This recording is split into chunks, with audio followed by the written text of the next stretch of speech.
समाज में कुछ लोग ऐसे होते हैं जो समस्याएं देखते हैं लेकिन आंख मूंद करके आगे चले जाते हैं। वहीं इसी समाज में कुछ ऐसे लोग भी होते हैं जो समस्याओं को देखकर आंख नहीं मूंदते, उनको दूर करने की, उसकी समस्या का निदान करने की कोशिश करते हैं। हम आपको मिलवाते हैं एक ऐसे ही युवक से जो नोएडा में रहते हैं और पूरे एनसीआर में कहीं पर भी इनको कोई मानसिक रूप से विक्षिप्त आदमी दिखता है तो उनको ये घर तक पहुंचाने का काम करते हैं ताकि वो अपना जीवन जो है सुखी से बिता सके और उनका इलाज करने की भी कोशिश करते हैं। हम आपको मिलवाते हैं सुनील नागर से। सुनील भाई, सबसे पहले आपका स्वागत है इंडिया डेली लाइव में। धन्यवाद।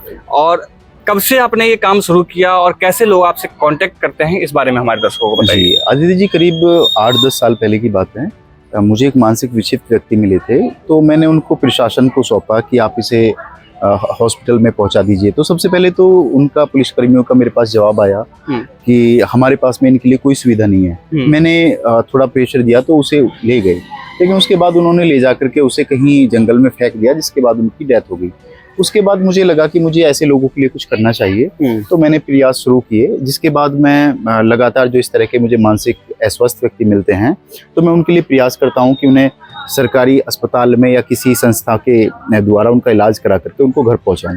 इस क्रम में हमारे द्वारा कुछ लोगों को उनके परिवार वालों से मिलवाया गया है और जिसमें करीब 10-12 लोग ऐसे हैं जिनकी हम परिवार को तलाश चुके हैं। तो कहाँ के लोग अधिकतर होते हैं और उनकी मानसिक स्थिति वैसी क्यों हो गई होती है, कुछ इस बारे में पता लगाया आपने? देखिए, मानसिक स्वास्थ्य को लेकर के भारत में अभी जागरूकता नहीं है। ज़्यादातर लोग गरीब लोग होते हैं, कई बार नशे के शिकार लोग होते हैं, कई बार डिप्रेशन में आने के बाद में उनको सिजोफ्रेनिया जैसी बीमारियां घेर लेती हैं।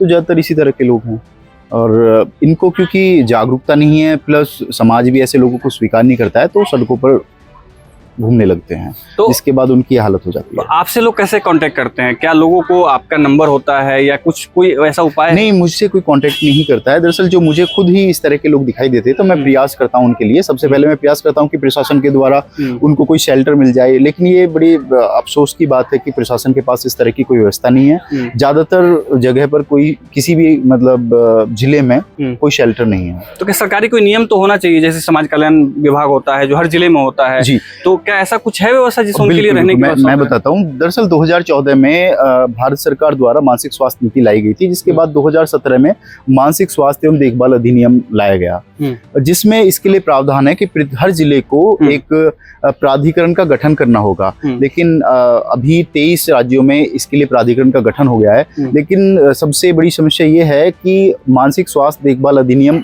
आने के 6 साल बाद भी अभी तक केवल 7 राज्यों में इन नियमों का पालन किया जा रहा है। इसके अलावा 600 से ज्यादा जिलों में इसके लिए कोई बोर्ड का गठन नहीं किया गया है, कोई मानसिक पुनर्वास केंद्र नहीं बनाया गया है, जबकि ऐसे लोगों के लिए एक मानसिक पुनर्वास केंद्र होना चाहिए जो कि हर जिले में जरूर हो, जिससे कि इनको समय पे इलाज मिल सके। उत्तर प्रदेश या दिल्ली में क्या फर्क है, उससे क्या हो रहा है? दोनों जगह पर लगभग सेम ही हालत है। दिल्ली में भी आप देखेंगे सड़कों के किनारे आपको ढेरों मानसिक अस्वस्थ रोगी मिलेंगे और वहां पर भी कोई सरकार इसको लेकर के जागरूक नहीं है। यहाँ तक कि आप पुलिस को भी अगर इनके बारे में सूचना देते हैं, प्रशासन को सूचना देते हैं, तो उनका यही कहना होता है कि हमारे पास इसको लेकर के कोई सुविधा नहीं है।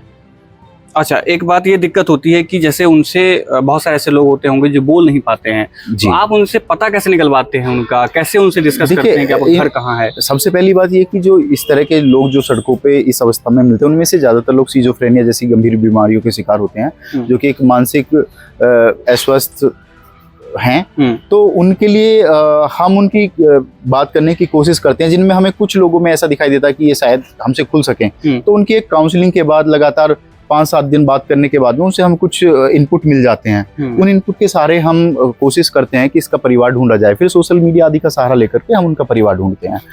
तो क्या क्या कुछ इशारे मिल, जैसे कि सिजोफ्रेनिया जो आदमी होता है, तो उस बीमारी के बारे में बताइए कि क्या लक्षण होते हैं, शुरुआत कैसे होती है, कुछ इसमें है? देखिए, मानसिक, अभी अगर बात की जाए तो देश भर में करीब 5 करोड़ से ज्यादा लोग, ये कुछ रिपोर्ट्स कहती हैं, अभी मानसिक अस्वस्थ हैं पूरी तरह से, जो कि ठीक नहीं है। इसमें बहुत सारी मानसिक स्वास्थ्य को लेकर के बहुत सारी भ्रांतियां भी हैं, बहुत सारी ऐसी समस्याएं हैं जिन्हें हम शुरुआती दौर में सीरियस नहीं लेते हैं। आजकल बच्चों में बढ़ते आत्महत्या के मामले, ये भी एक मानसिक अस्वस्थता ही है। तो इनमें से कुछ लोग जो गंभीर अवस्था में पहुंच जाते हैं, उन्हें सिजोफ्रेनिया जैसी शिकायतें, मतलब बीमारी लग जाती हैं, जिसके बाद वो परिवार से कट जाते हैं, डरने लगते हैं, दूर भागने लगते हैं।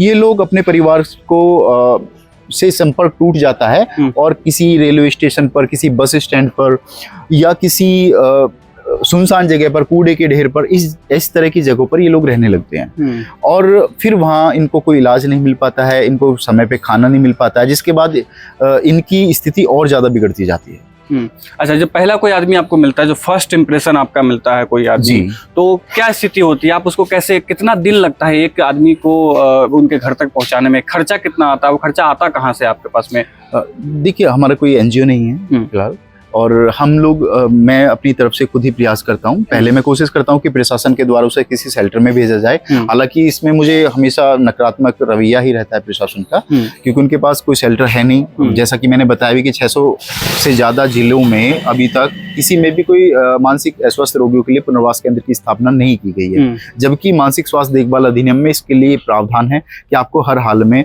एक शेल्टर होना चाहिए, प्रत्येक जिले में एक शेल्टर होना चाहिए।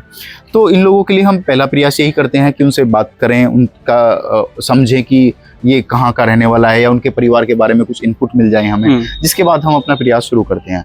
इनमें से ज़्यादातर रोगियों की हालत बहुत ज़्यादा ख़राब मिलती है। उन्हें कई बार ऐसा होता है कि महीनों उन्हें नहाए हुए हो जाते हैं, उनके बाल बड़े हुए होते हैं, कई बार चोट लगी हुई होती है। कई ऐसे रोगी भी हमें मिले हैं जिनको चोट लगी हुई है और घायल हैं, उनको अस्पताल तक ने एडमिट करने से मना कर दिया। तो कुल मिलाकर स्थिति बहुत ज़्यादा अच्छी नहीं है, और सरकार का भी रवैया इस मामले में बहुत ज़्यादा अच्छा नहीं है।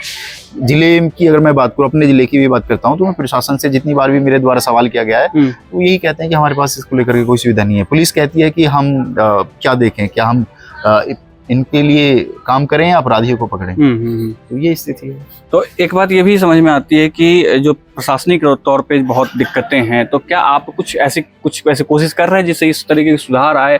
और कोई ऐसी घटना, कोई ऐसा केस जिसमें आपको बहुत लंबा समय लगा हो, कुछ ऐसी याद है, आप वो जिक्र करना चाहे तो हमारे ऑडियंस जरूर। बिल्कुल, ऐसी कई घटनाएं हैं। कई बार ऐसे मामले भी रहे हैं जिनमें उनके परिवार वालों से मिलाने में हमें काफ़ी समय लगा। लेकिन जहाँ पे मेरे प्रयासों की बात कर रहे हैं, तो मैं समझता हूँ कि अकेले हमारे प्रयासों से कुछ नहीं हो सकता। इसके लिए सरकार को जागरूक होना होगा। सरकार को मानसिक स्वास्थ्य देखभाल अधिनियम के जो भी प्रावधान है उनको पूरी तरह से लागू करना होगा। अभी तक केवल 6 सालों में केवल 7 राज्य ऐसे हैं जो इन नियमों को पूरी तरह से मान रहे हैं। तो अगर सरकार, अगर कोर्ट इसको लेकर सख्त हो जाए तो इस मामले में कुछ ठोस हो सकता है। कोई घटना ऐसी बताइए जिसमें आपको बहुत मुश्किल हुई हो उसके बारे में पता करना, और प्रक्रिया कैसे आप करते हैं? क्या उसे किसी डॉक्टर से सहायता से उससे कोशिश करते हैं उसका एड्रेस निकलवाने का? जैसे कुछ बोल नहीं सकता तो वो कैसे अपना एड्रेस बताता है? इन लोगों की दरअसल हम लोग कई बार काउंसलिंग करते हैं, बात करने की कोशिश करते हैं। कई बार वो पहली बार में नहीं बोलता, कई बार 2-3 बार में वो हमसे बात करना शुरू कर देता है, जिसके बाद में हम उनसे बात करते हैं, उनसे कुछ इनपुट मिलते हैं। जैसे कई बार कोई अपने ज़िले का नाम बता देता है, किसी फैमिली मेम्बर का नाम बता देता है। एक केस में एक व्यक्ति को अपने परिवार का मोबाइल नंबर याद था, उसी के सारे हम लोग पहुँच पाए। एक अन्य पंजाब से एक मामला था, उसमें उस व्यक्ति का पैर टूटा हुआ था और वो काफ़ी टाइम से यहाँ पे रह रहा था ग्रेटर नोएडा में। तो उसके मामले में उसने मुझे अपना ज़िला बताया, जिसके बाद में घर के बारे में बताया कि घर के पास में एक नहर है। हमने सर्च किया कि उस ज़िले में कितने गांव ऐसे हैं जहाँ पे नहर गुजरती है। उसके बाद उन गाँव के सरपंचों के नंबर लिए, उसके बाद उन लोगों से कांटेक्ट किया, तब जाकर के हमें उसका परिवार मिला। उसकी 2 छोटी-छोटी बेटियां थी। किसी घर की समस्या के कारण वो मानसिक अस्वस्थ हो गया और घर से निकल आया, जिसके बाद वो बिछड़ गया। तो पहला इंप्रेशन जब बच्चे, जो लोग अपने परिवार वालों से मिलते हैं, बिछड़े हुए लोगों से, तो इंप्रेशन क्या रहता है उनका, आपके प्रति रवैया क्या है? और क्या उन लोगों से संपर्क में कंटिन्यू आप रहते हैं? हाँ, कुछ लोगों के मैं संपर्क में भी हूँ जो सही होकर अपने घर पहुंच चुके हैं। इसके अलावा कई बार परिवार का रवैया भी अच्छा नहीं होता। कई बार परिवार वाले खुद ही ध्यान नहीं देते हैं कि भाई हमारा बच्चा हमसे खो गया है, या हमारा घर का एक युवा हमसे खो गया है, तो हम इसको अपने पास रखें या ध्यान रखें। कई बार नकारात्मक रवैया भी होता है। अभी तक कितने लोगों को आपने अपने परिवार से मिलवाया होगा, बिछड़े हुए लोगों? देखिए, मैं लगातार कई साल से कोशिश कर रहा हूँ, लेकिन अगर परिवार की बात करें, ढूंढने की बात करें, तो करीब 12 लोगों को मैं उनके परिवार तक पहुँचा चुका हूँ। ये वीडियो देखने के बाद कई लोग ऐसे होंगे जो आपसे संपर्क करना चाहेंगे, ताकि उनके रास्ते में चलते हुए उनको भी कुछ ऐसा चीज दिखे तो आपसे मदद ले सकें। तो कोई संपर्क नंबर या संपर्क कोई ऐसे साधन हो जिससे आप संपर्क कर सके लोग? बिल्कुल, आप जरूर बताएं। मैं सबसे पहले तो ये कहना चाहूँगा कि सबसे पहले आप प्रशासन के द्वारा मदद मांगे, क्योंकि कई एनजीओ भी हैं जो इसमें मदद करते हैं, लेकिन इनके लिए सबसे प्राथमिक, यदि आप प्रशासन से मदद लें, इनको एडमिट कराएं, जिला अस्पताल में एडमिट कराएं अगर किसी की ज़्यादा गंभीर हालत है तो। उसके अलावा कोशिश करें कि उसकी काउंसलिंग करें। अगर काउंसलिंग में कुछ समस्या आ रही है, कुछ जानकारी जुटाना चाहते हैं, तो हम उसमें आपकी मदद करेंगे। आप हमसे कॉन्टैक्ट कर सकते हैं। मेरा मोबाइल नंबर है 9312001265। तो आप सुन रहे थे सुनील नागर को, किस तरीके से एक सिजोफ्रेनिया जो बीमारी होती है जिसका देखभाल सही से ना करने से वो बीमारी इतनी गंभीर रूप ले लेती है कि हो सकता है आपसे जो परिचित लोग हैं, आपके जो करीबी लोग हैं, वो छीन सकता है। इस वजह से जरूरी है कि इन बीमारियों को समझे, मानसिक रोग को समझा जाए और जो उसके लक्षण होते हैं उन लक्षणों की सही समय पर पहचान करके सही समय पर इलाज करवाना बेहद जरूरी होता है, ताकि इस तरीके की जो समस्याएं हैं और दूसरा कोई सुनील नागर आपके समाज में ना खड़ा हो, ताकि उनको कोई इस तरीके की जो ये काम है वो ना करना पड़े। अगर आप इस वीडियो को यूट्यूब पे देख रहे हैं तो हमारे इस चैनल को सब्सक्राइब कीजिए, फेसबुक पे देख रहे हैं, इंस्टा पे देख रहे हैं तो हमारे चैनल को फॉलो कीजिए और ट्विटर पे देख रहे हैं तो हमारे चैनल को सब्सक्राइब कीजिए।